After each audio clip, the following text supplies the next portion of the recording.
আপনাদের সঙ্গে চাল কুমড়োর একটি রেসিপি শেয়ার করব। তো চাল কুমড়োটা আমি এভাবে কুচি করে কেটে নিয়েছি।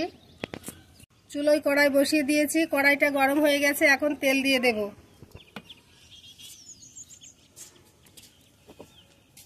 তেল গরম হয়ে গেছে, তেলের মধ্যে এখন পেঁয়াজ কুচি, আদা কুচি, রসুন কুচি দিয়ে দেব। পেঁয়াজ রসুন আদা হালকা ভেজে নেব।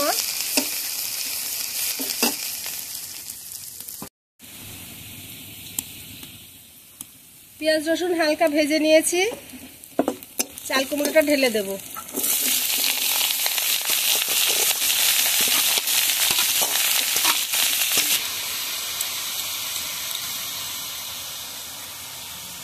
এখন পরিমাণ মতো লবণ, হলুদ, জিরে গুঁড়ে সবকিছু এখন ভালোভাবে মিশিয়ে নিচ্ছি। চেরা কাঁচামরিচগুলো দিয়ে দিচ্ছি। সবকিছু একসঙ্গে ভালোভাবে মিশিয়ে নিয়েছি। এখন ঢাকা দিয়ে ঢেকে দেব।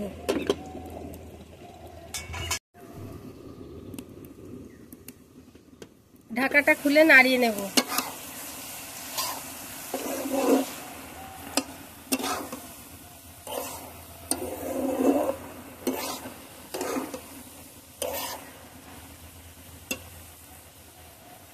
বাটিতে আমি একটা ডিম ভেঙে রেখেছি, এখন আমি ডিমটা দিয়ে দেব।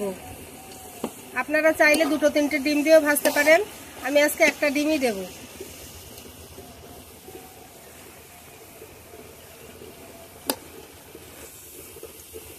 ডিমটা এখন চাল কুমড়োর সঙ্গে ভালোভাবে মিশিয়ে নেব।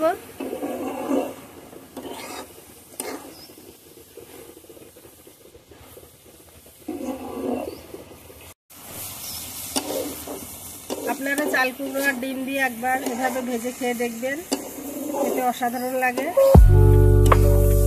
বাচ্চারাও এটা আনন্দ